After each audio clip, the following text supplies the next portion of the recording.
Hello everyone, welcome to your Tuesday night lightning news stream where we are going to talk about Mason Mount returning to training. You can see it in the line below myself. You can see it on your right hand side of the screen. This is him. This is him right here. Mason Mount right next to me.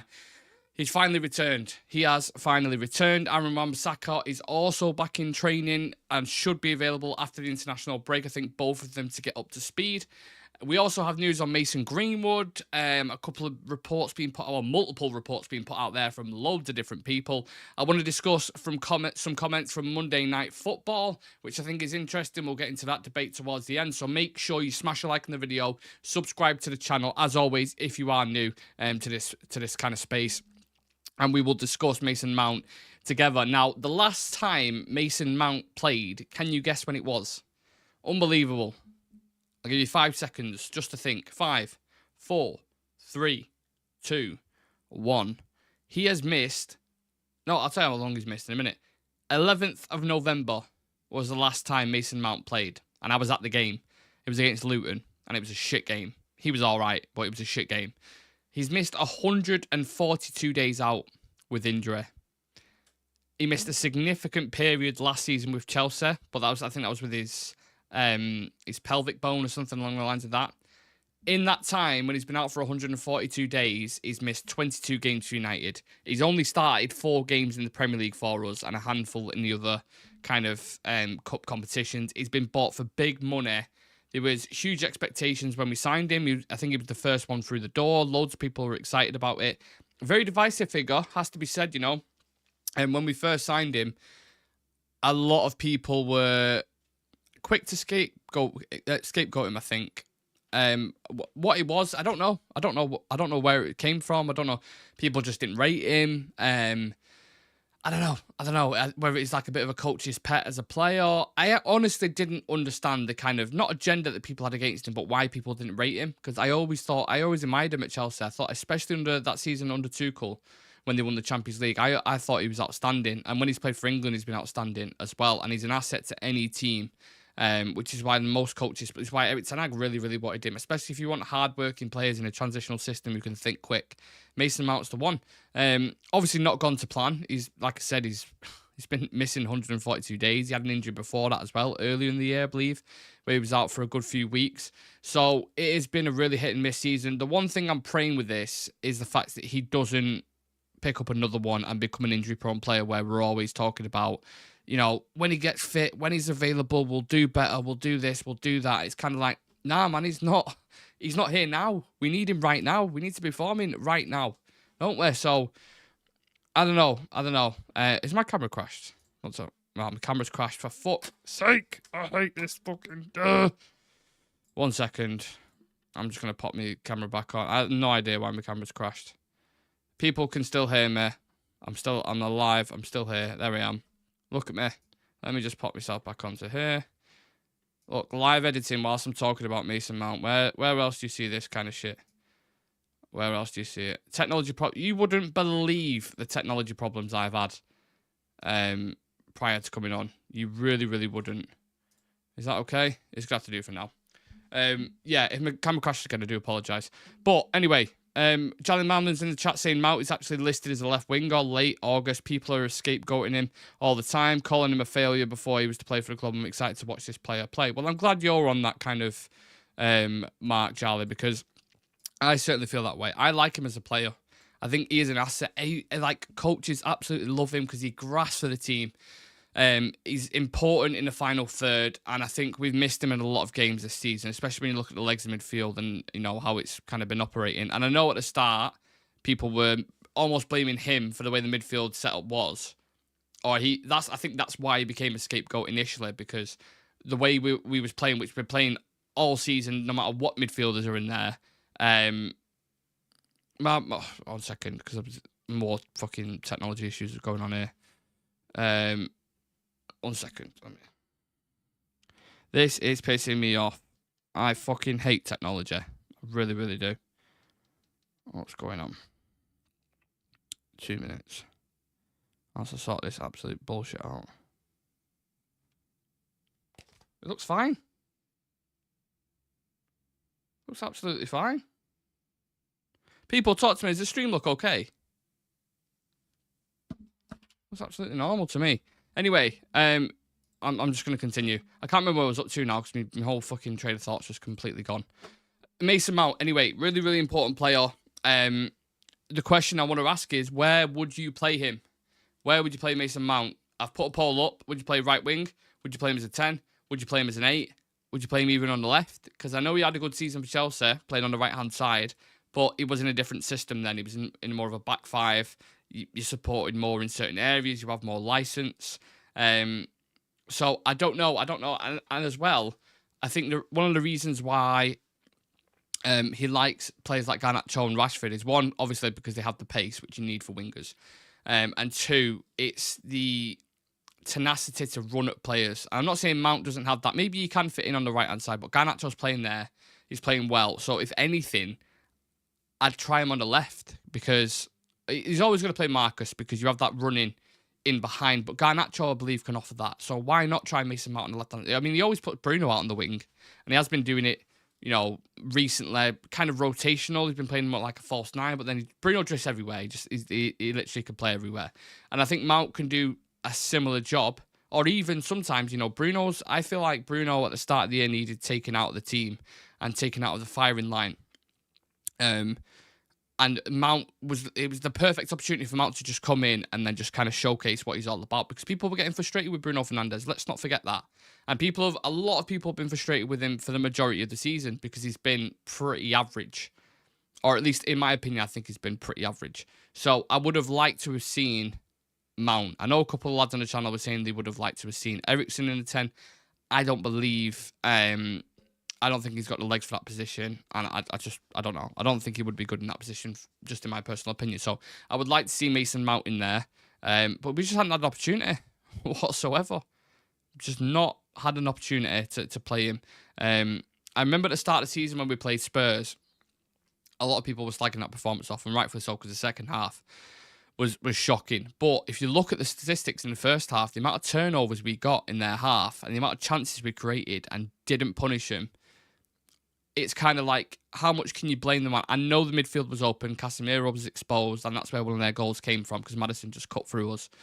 So the way that was set up, and I don't agree with the setup, so let me just put that out there first and foremost. But if you look at that first half, it was it was promising in the attacking areas. Like, if you punish them, it's risky football.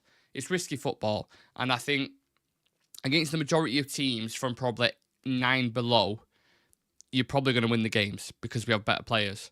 But when you come up against the big boys where they can punish you when they get a turnover or they're playing on the counter-attack, you can't do that. So it's not sustainable in that sense. So I don't know where Mount's going to fit in this puzzle. And I don't know if he's thinking long-term about the prototype that he wants at the 6, maybe. But then where's Kobe going to play? A lot of question marks, right? People were saying, why have you spent 60 million quid on a number 10 when Bruno Fernandes is fit all the time? So we're yet to kind of see, is he going to play him alongside Bruno? Is he going to play him in an attacking area? Is he going to utilise him in different areas? In which case, I don't mind at all. You don't necessarily have to just play in one position. You could play in a multitude of areas. But predominantly when he was playing as an 8, wasn't he? Next to, and I think that's where Erik ten Hag sees him. So I don't know how the system's going to work. I think at his best for Chelsea was in that kind of 3 attack position, wasn't it? You had Kai Havertz playing in there. You had Mason Mount playing there.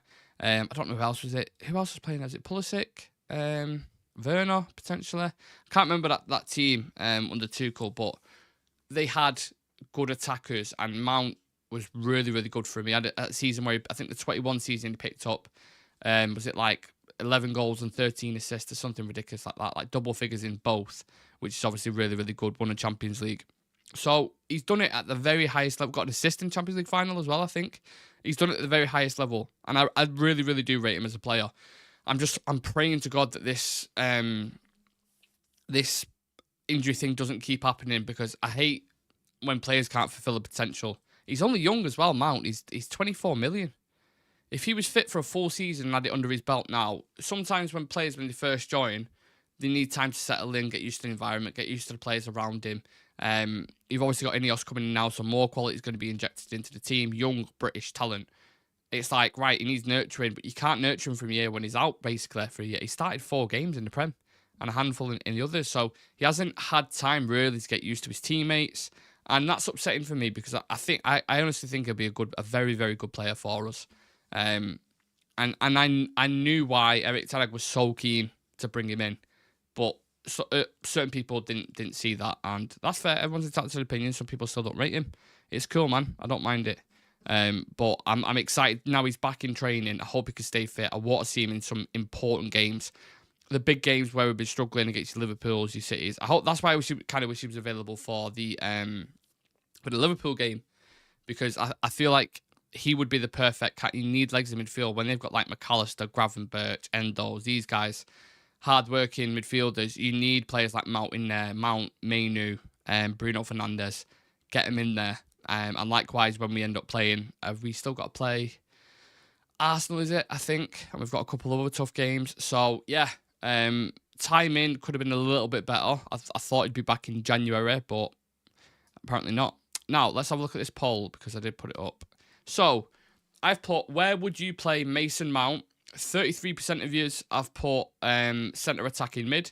50% of yous I've put centre mid, right, and 17% of you put right wing. Now, that has surprised me, because 50% of you seen centre midfield. There was a lot of people, I'm not saying you guys, but there was a lot of people who was talking about Mount, like, he can't play in the midfield, he shouldn't be anywhere near there, we was way too open. But I think now people have kind of opened their eyes and they realise it's not Mount's fault, it's just the way Ten Hag was setting up the midfield, wasn't it?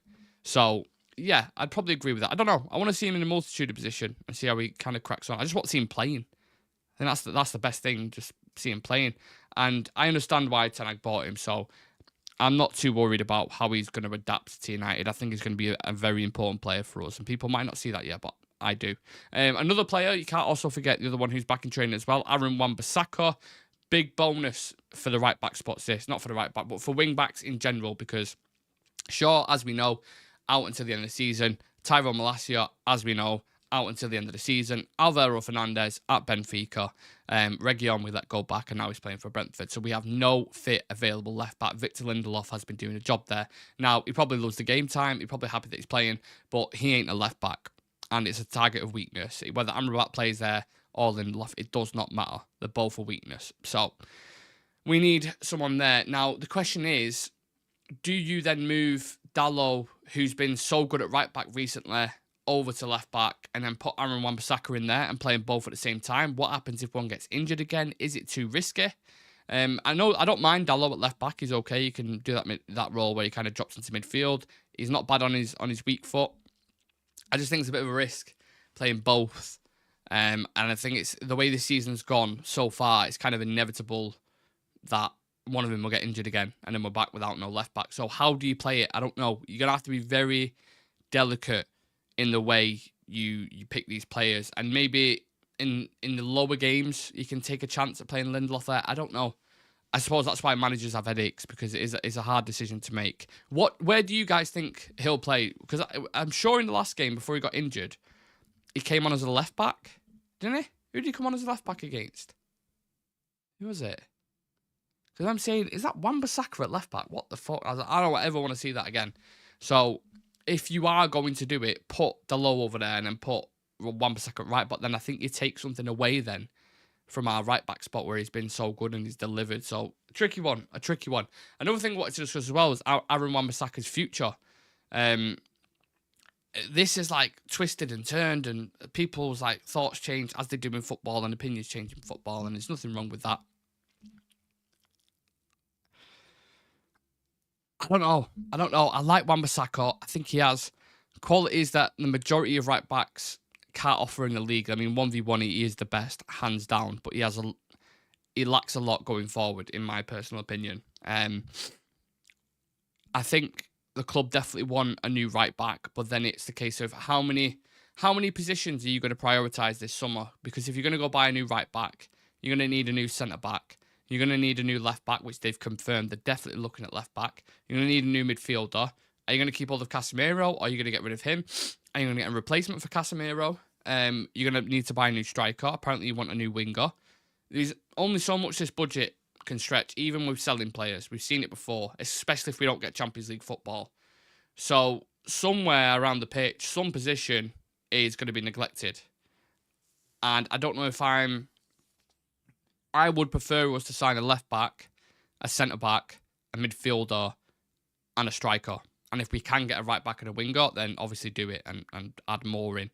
But I think right back, I'm happy with the low at the moment, and Wan-bissaka as a backup is okay. I mean, you can get improvements on there. You can get Frimpong. There's a couple of others who've been discussed. I actually like that Sasha Bowie who went to, is it Bayern Munich? I remember watching him for Galatasaray. They're really, really good. But obviously he's moved. I don't know if he's gone on loan or if it's a permanent sale. But there was multiple right backs. Left backs I've already spoken about. Gutierrez, I'm a fan of, who would go for, who's been doing really, really well for Girona this season. So, like I said, the budget's only going to stretch so far. Are they going to cash in on him? How much can you get realistically for Aaron Wan-bissaka? And the same question kind of folds with all the other players who have been talking about. So, yeah. Charlie's saying, I want to see left, right back, 2 defenders and a striker in the summer. We can get the rest next year. Sort the defence out first and a striker. It's interesting, isn't it? It is very interesting. I think there's so many players who could potentially go. So many players who we could potentially sign. And one of them players who we've spoken about multiple times. So, I don't want to go too deep into this bit because we have literally spoken about it so much. But Mason Greenwood, now, mixture of reports circling around this player. There was loads that came out a couple of days ago saying Murta and Hargreaves were in, not Owen Hargreaves, Matt Hargreaves, were in Barcelona, you know, talking with Deco and a couple of agents and da-da-da. And then they got, people saw him in Madrid and they were saying what they're doing in Madrid, who they're speaking to there. Apparently they're just developing relationships and whatever that means. I don't know what they get up to in the spare time. But they've been in Madrid, they've been in Barcelona, we've seen them there before. The obvious one, what people were kind of going to straight away was Frenkie de Jong. Look, I am the captain of that de Jong boat. I've been driving that for years. It's not going to happen. Camera's crashed again. Ugh! Why is my camera crashed again? Piece of shit. Oh, Jesus. Right. Let me sort this piece of crap out. 1 second. You'll see my tired, pretty face in a minute. There we go. Let me sort this out. Again. Live editing. And it's going to take me away from a very good point I was going to make. Are we okay? No. I don't know what the fuck's going on here. What on earth? Sorry, people. I just genuinely so many technical errors. I'm losing me fucking will to live. I really, really am. Vusa. Come on, we can get through this. Barcelona and Madrid. Mason Greenwood. What's going on? People talk about Frenkie de Jong. That is obviously the obvious one, because we've been in talks with him. Eric Ten Hag's a massive fan of the player. But he has said so many times, I love Barcelona. This is my favourite club. I hope I can stay for a long, long time. My girlfriend's happy. You know, everyone's happy. Da-da-da. There was an issue with his wages. But it's such a hard deal to do. People talking about swap deal, Mason Greenwood. I don't see it. I think it's fantasy land. I think you're living in FIFA land if you think that's going to happen. Or EA Sports land, as people might call it now. So, I don't know. I don't know what they're doing over there. I was kind of thinking and trying to rack my brains thinking, is there any players that United would possibly go for? I mean, they was looking at wingers. Been linked with Neto and Elise. Maybe they'd go for a Rafinha who's out of favour at Barca. Maybe one of the younger midfielders. I don't know. I couldn't think of any, like, off the top of my head, apart from the Young.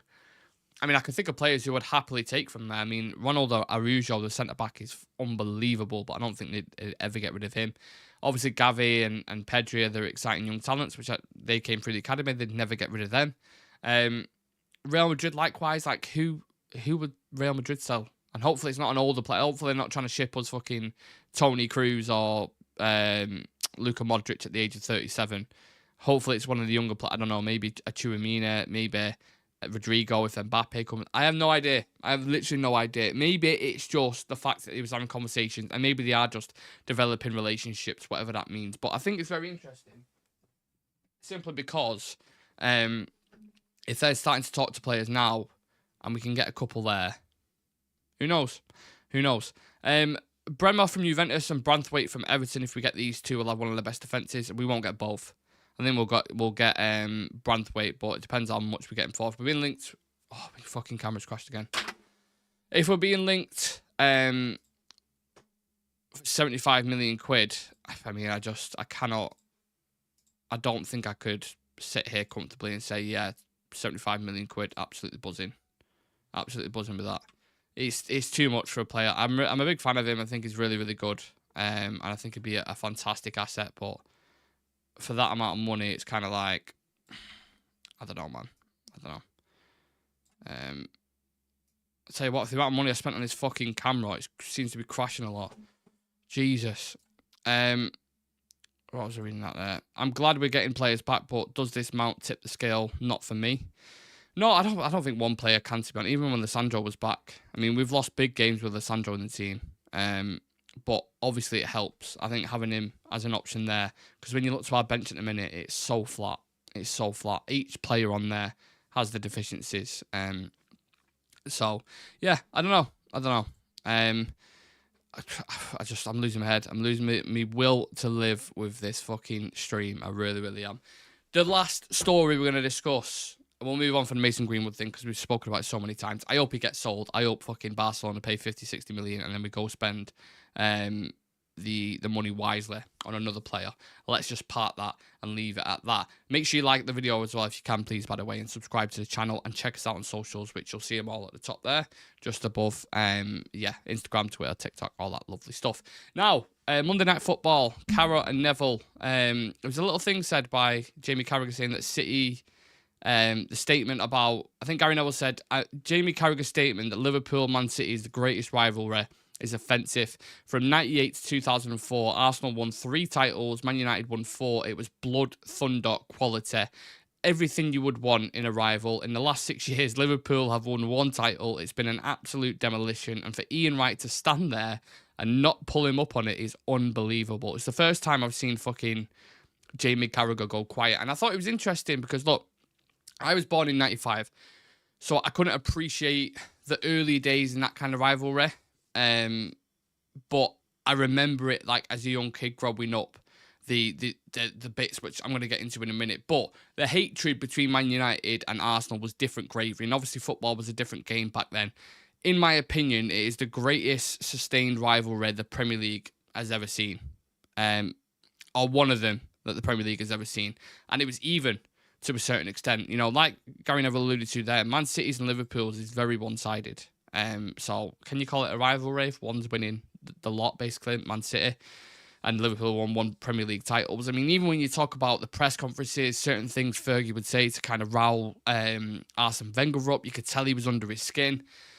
I think that element's been taken away from the game a bit. I mean, I know Klopp's quite touchy and he's had his moments, but I just think in general football has become a completely different game. And maybe it's nostalgia that kind of sways us towards the earlier days. Maybe it is. I don't know. I just feel like it is a completely different game.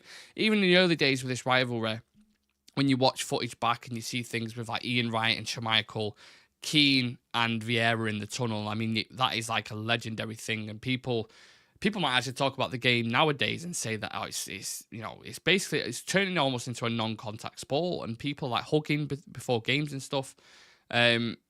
Some people like that. Some people are a fan of it. It's not for me. I like a bit of bite. I like a bit of edge before a game. You see that in the tunnel, and when you're watching it, and you're like, fucking hell, this is going to be a good game. Can't wait for this one. You had like the 1999 FA Cup semi-finals, 6-1 in 2001. You had Arsenal's 2 doubles, ending the invincible run in 2004. You had the pizza situation with Cesc Fabregas. I just think the whole situation, when you look back at that, it was just box office. Absolutely box office. Now, maybe definitely the football's a lot more tactical now. It's a lot more fitness-based. And Man City being in a rivalry anyway is just like, you can call it whatever you want. They're successful. They've won things. They've just won a treble. You know, great for them. But they aren't looked at as one of them teams, as like a prestige team, as a big club.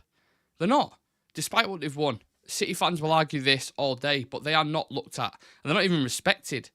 You know, I hate Liverpool and I hate Arsenal, but you can respect them for what they've done, for what Liverpool's done in Europe, you know, for what Arsenal has done. even in Premier League years. Like, you can respect them for that. And the FA Cups they've won, the players that they've had, you know, Thierry Henry's probably the greatest player you've ever seen in the Premier League, Arsenal legend. You know, even Chelsea, like what they've done, the Mourinho team that they had, and the success they've had with trophies and stuff, especially when Roman Abramovich was in charge. I mean, Mike's like, this is the last time I'm fucking replacing this video, this camera. I'm so sorry, people. I don't know what's going on with it. I'll bring my face back one more time. But I just wanted to end on this. Jamie Carragher saying that he's always got something to pipe on. But when it's about Manchester United, he's always got a fucking comment to say, and he's always got to put his 2 pence in. But he was quiet as a fucking mouse when Gary Neville brought that up. Quiet as a mouse. So, fuck you, Jamie Carragher. I don't talk about shit. It's like when Rio said, I don't want him talking about Premier League titles when he's never won one. Do you know what I mean? So, yeah. I was buzzing when Gary said that. I liked it. Koundé value 60 million a trade for him. I'm a big fan of Jules Koundé. Big fan. I did the rivalry Conte and Tuchel with Chelsea and Spurs. Yeah, do you remember that? Do you remember that? And then all the memes that came out after it. Like, yeah, I missed the bite. I miss biting games. I think they need to bring it back, and I think that the game's changed too much. It's still a very good product and a good thing to watch. I just think them kind of things are missing from it, and they always speak about it before the game. They're all laughing and hugging. Hi, da da da. I mean, there was a situation in the tunnel where Gary never wanted to speak to Peter Schmeichel. Won a fucking treble with him and multiple league titles. Crazy, absolutely crazy. But I'm going to leave it at that, guys, because I would have stayed on for another 15 minutes, but this camera keeps crashing. I have no idea why. Imagine spending over £1,000 on the camera for it to crash 5 times during the stream. Fucking mental. Anyway, take it easy, everyone. Love every single one of you. I hope the week hasn't been too hard for you in terms of work or college or whatever it is you're doing. And yeah, make sure you join us. We've got a couple of good guests this week from different channels, so keep your eyes peeled for that. And we've also got another video dropping as well, which we dropped for members initially. It's in your summer 2024. We're going to drop that public now. So if you're not a member, you still get a chance to watch it. So keep an eye out for that. Subscribe to the channel, and I'll see you guys in the next one. Peace.